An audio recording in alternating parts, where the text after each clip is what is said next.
Ajodo Lawrence. Where are you from? I'm from Kogi State. You're from where? Kogi State.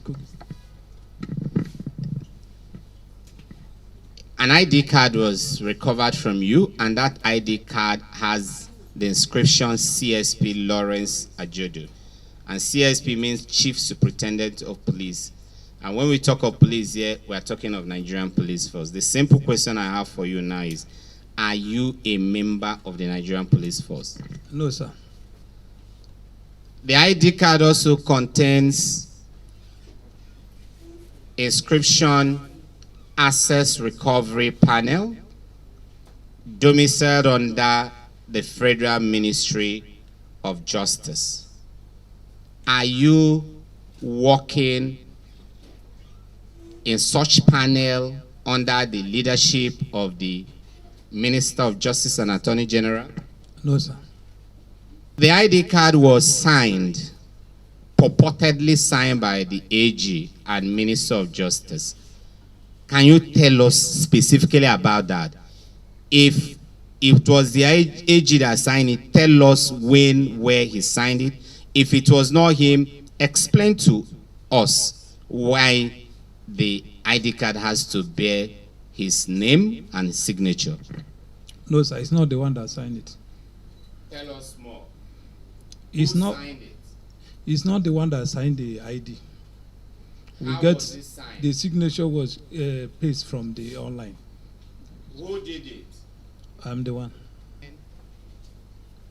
A computer, a laptop, 2 flash drives, a printer were recovered in his house in the course of a legitimate search that was conducted in his house.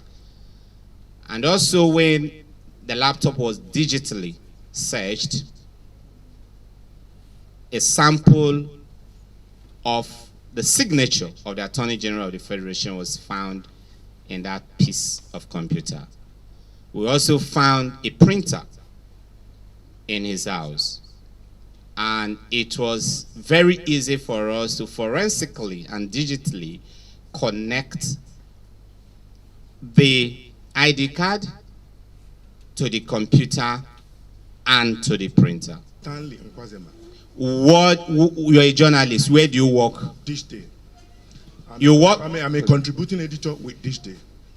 Are you a staff of This Day or you freelance for This Day? I am a staff of This Day. Now, let me now start with your questions. First of all, I came here to the Police Force Intelligence Unit by myself when I was called by Barrister Alex Onyeko. He said, Stanley, come, they want to interview you. I came by myself. Nobody arrested me. Nobody called me other than him that, come, your attention is needed here. And on that Sunday, I came down to this place. And they were interrogating me, and I wrote a written statement first. Okay, yes, tell us, what is your involvement in this point? My involvement here is that Barrister Alex Onyekoro, who is seated here, called me. Sister, I normally visit him in his office and all those. When he has things for me to do, I do it for him and for other people and for this country. When he told me that, come, there's a lead of a scoop of an asset recovery and funds that they claim to be in a house that nobody is residing, that it involves millions of dollars.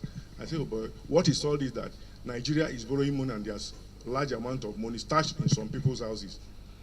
That was when he now told me about Lawrence Ajodo. I said, okay. He said I should find out, that he would give me a lead. I was following Lawrence. The day we had the first meeting to find out, I found discrepancies in his ID card.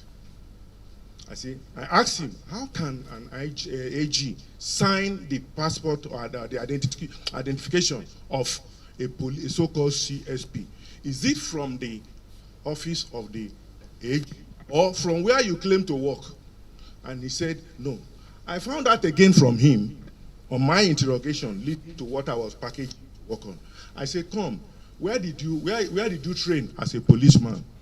I got 2 problems with him. He told me, I said, that he was in Udi. I said, there's no police training college in Udi. It is in Woodhill. He said, yes. I said, Woodhill, Kano. He said, okay.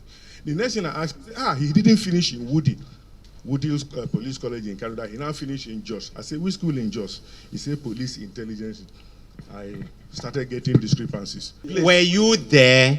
When we got to the place with Barrister Alex and others, yeah, not inside the premises, but at the gate. Okay. When we discovered that now number listen to me. After that day, there was a major outcry in the whole country. Let me now explain. Everybody from the media to the condemned it, legislators, the judiciary, the police denied, EFCC denied, DSS denied. As an experienced journalist, how come you did not reach out to the news medium you're working with and provide a big story that could help tell the whole world the story? Okay. Why didn't you name and shame? Let me explain. Let me explain. In the night when we went there in the daytime and the thing, I said, this is not the address this man. And no, I'm coming. At the morning of that day, I called Barrister Alex. I said, Mo, this thing that happened was not what this man told us. Let him reach out to the Attorney General of the State. My question is, why? Because it took you 5 days before you eventually reported here. Let me explain now. On the morning of that, I said he should get in touch with Lawrence to please call the Attorney General of the Federation that he went to a wrong, and also call the IGP where he claims to work as a CSP to report to them that this is where he was supposed to go and that this is what happened, and narrate to them so that they should be able to guide him on what to do. So in that process, I never hid anything on. He called me and told me, Stanley, do you know that this thing that they have arrested him? I said, what? I said, I suspected at Mod. Is Ali Omar Ibrahim. In this case, are you the whistleblower? Yes, I'm the whistleblower. Did you swear affidavit to say that there is money in that house? Yes, I swear on the affidavit 13 October. When I swear the affidavit, excuse me, let me just give me a minute to explain what gave me the confidence by swearing an affidavit.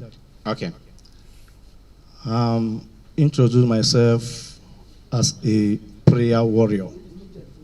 Introduce to a godson to Justice Peter Odili.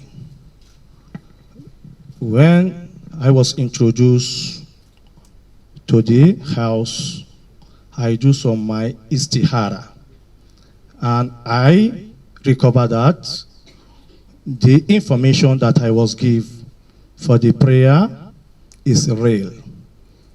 When I finish my istihara, that is why I go for affidavit. And I was directed to pass the procedure. That is why I go to AFCC, meeting some interview and interrogation. When I was waiting for their call, they called me. And we all assembly in Ministry of Justice. And I asked Mr. Lawrence that I start my journey from the AFCC, why I see myself here. He answered me that Ministry of Justice, AFCC is under Ministry of Justice. That is why he asked me for my affidavit and I gave him. And he told me that he's working in the office. When he asked me for the surveillance, I agree. I go for the surveillance.